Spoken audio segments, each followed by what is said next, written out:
প্রিয় শিক্ষার্থীবৃন্দ, আশা করি বাড়িতে ভালো আছো, স্বাস্থ্যবিধি মেনে চলছো। আমরা সকলে মনে করেছিলাম তোমাদের অতি শীঘ্রই অর্থাৎ ঈদের পরে ক্লাস শুরু হবে, কিন্তু করোনায় মৃত্যুর হার বৃদ্ধি পাওয়ায় ছুটি আরও বৃদ্ধি করা হয়েছে।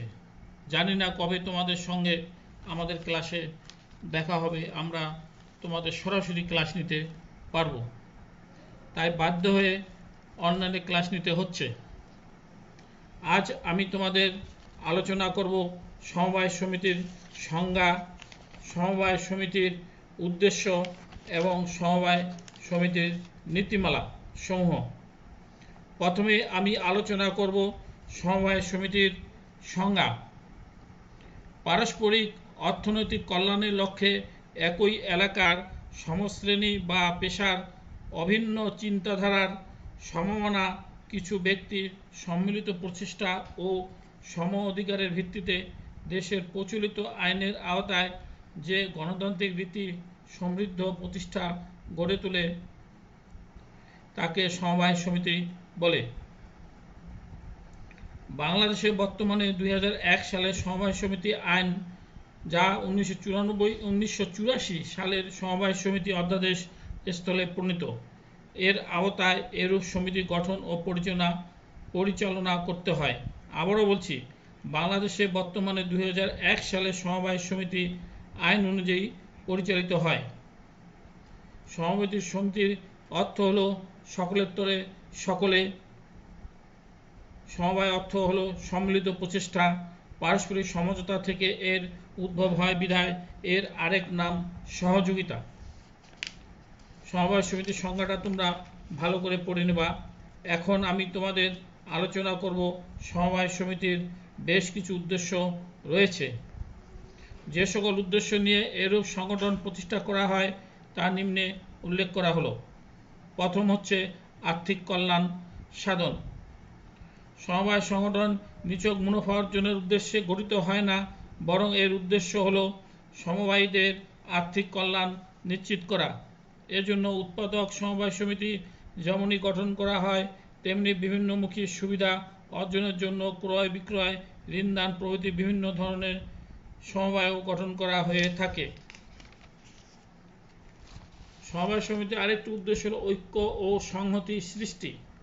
সমবায়ের অন্যতম মূল মন্ত্র হল ইউনিটি ইজ স্ট্রেংথ, যা একতায় বল।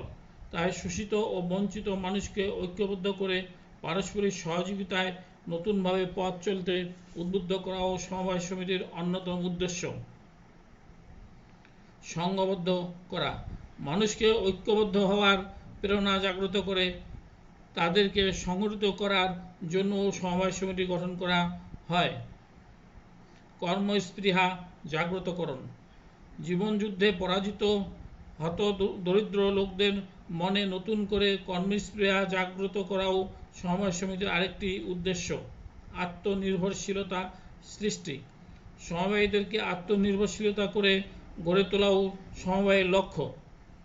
সঞ্চয়ের আগ্রহ সৃষ্টি, সমবায়ের উদ্দেশ্য সদস্যদের মাঝে সঞ্চয় ও আগ্রহ সৃষ্টি করে, কারণ সমবায়ীদের ছোট ছোট সঞ্চয় হতেই সমবায়ের মূলধন সংগৃহীত হয়। পুঁজিগত সমস্যার সমাধান, নিম্নবিত্ত সম্পন্ন মানুষ মূলধনের সমস্যায় তাদের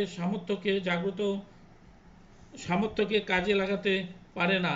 এছাড়া এরূপ সমস্যা তাদেরকে মহাজন ও ধনিক শ্রেণীর শোষণের জাতাকলে বন্দী করে। তাই সদস্যদের প্রয়োজনীয় পুঁজি সংস্থান করাও এর উদ্দেশ্য।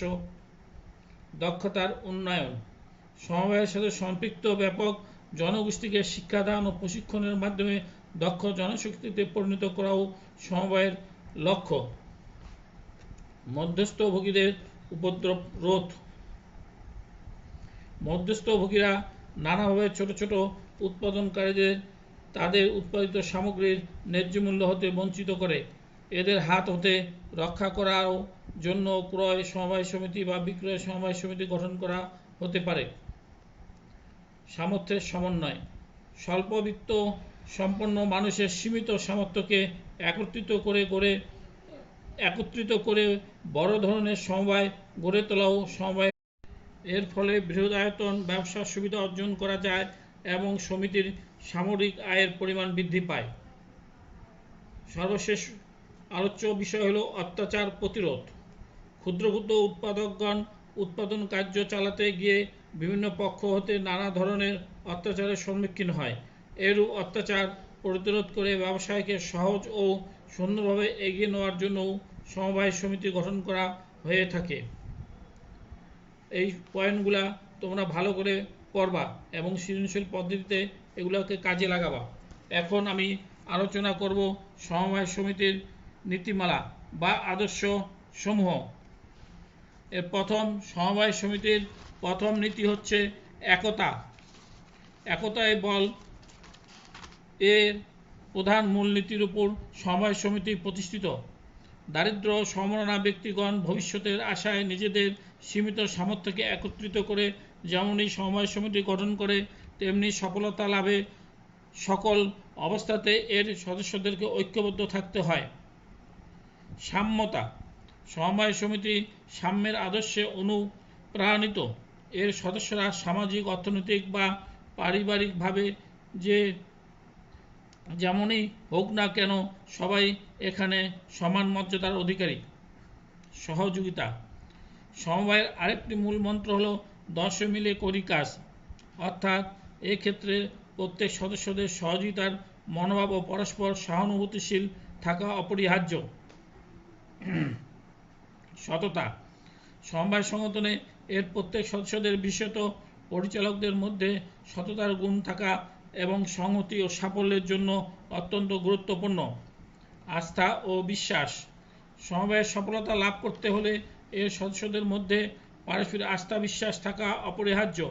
এরূপ বিশ্বাস যত দৃঢ় হয়, সমবায়ের প্রতি সদস্যদের আগ্রহ উদ্দীপনাও তত বাড়ে। তাই যাতে কোনোভাবেই আস্থা বিশ্বাস বিনষ্ট না হয় সেদিকে এর পরিচালকদের সতর্ক দৃষ্টি রাখা উচিত। সেবা।